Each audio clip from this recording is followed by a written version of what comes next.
salamat nga pala sa lahat ng sumusuporta sa aming page, Team AJ's Vlog. So what's up guys, for today's video, nandito na kami sa kubo para lutuin yung karakol na naming nakuha kahapon. So samahan nyo kami guys sa aming video na to guys. Thank you.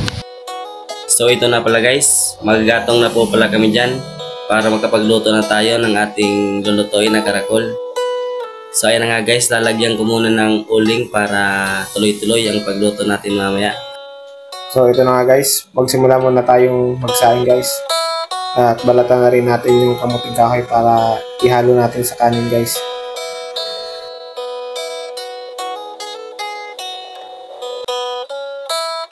So guys, ito na pala yung nakuha natin kahapon na karakol.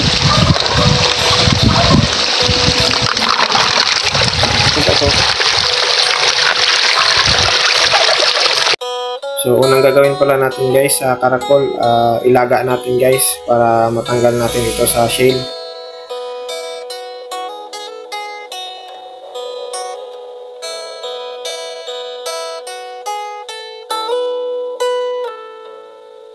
So ayun guys, kumulo na yung nilalaga natin at pwede natin itong tanggalin sa shell guys. Ito na nga guys, tinatanggal na namin sa shell para linisan.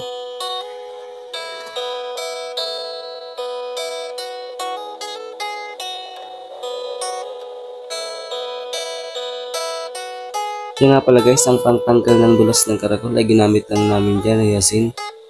So 2 beses po yan ginamitan ng asin. So agad nang nagbalat ng nyug ang ating kasama guys para igata sa karakol guys. So ginataan karakol guys yung ating gagawin.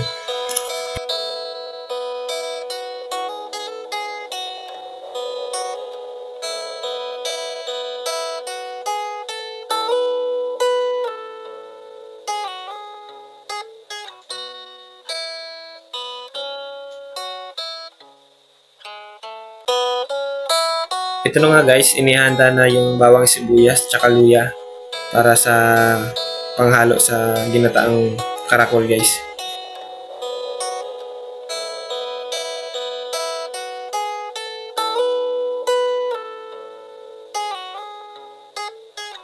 So ayan guys, inilagay nga natin yung gata.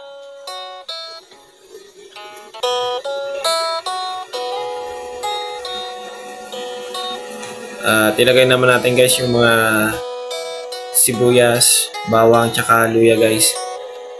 So lagyan din natin ito guys ng sili. Yung maliit na sili ito guys, yung maanghang guys.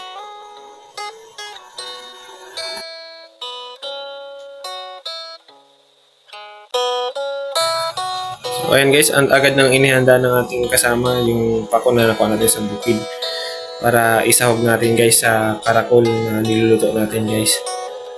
At lagyan din natin ito guys ng dahon ng sili guys para maanghang guys, mas masarap pag maanghang.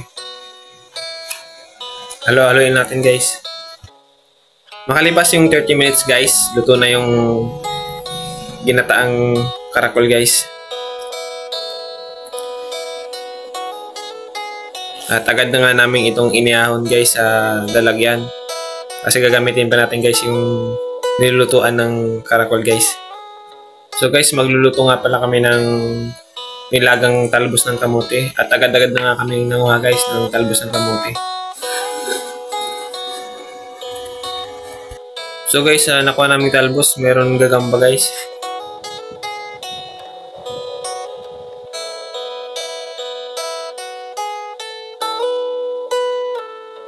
So ito nga pala guys, gagawa tayo ng sausawa ng talbos ng kamote na nilaga natin. So ang kailangan lang natin ay sibuyas, suwa, toyo, at kamatis guys.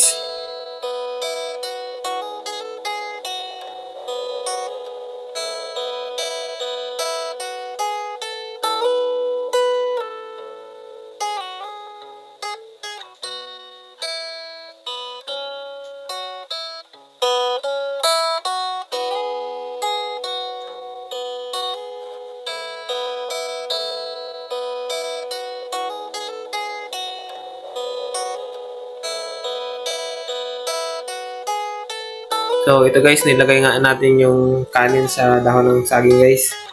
So masarap kumain sa bukid na dahon ng saging guys yung patungan guys. At ilagay natin guys yung mga talbos ng kamote.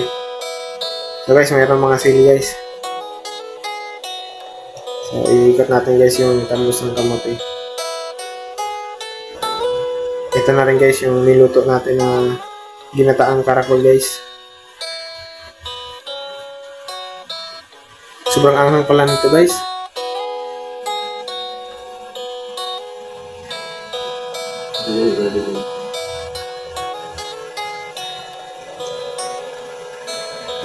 Ayun guys, naluto na natin yung karakol guys. So bago tayo kumain guys, magpasalamat muna tayo sa ating Panginoon.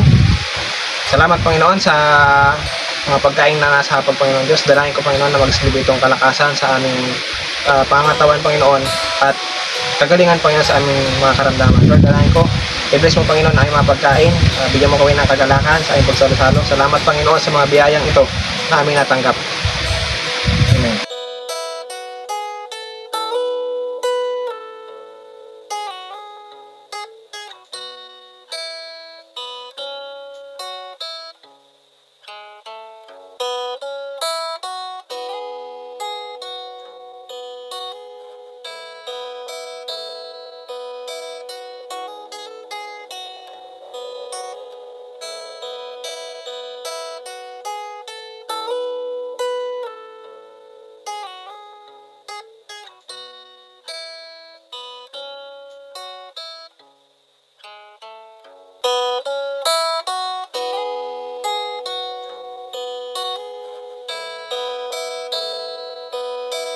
So what's up guys? So yung aming minumukbang guys na karakol.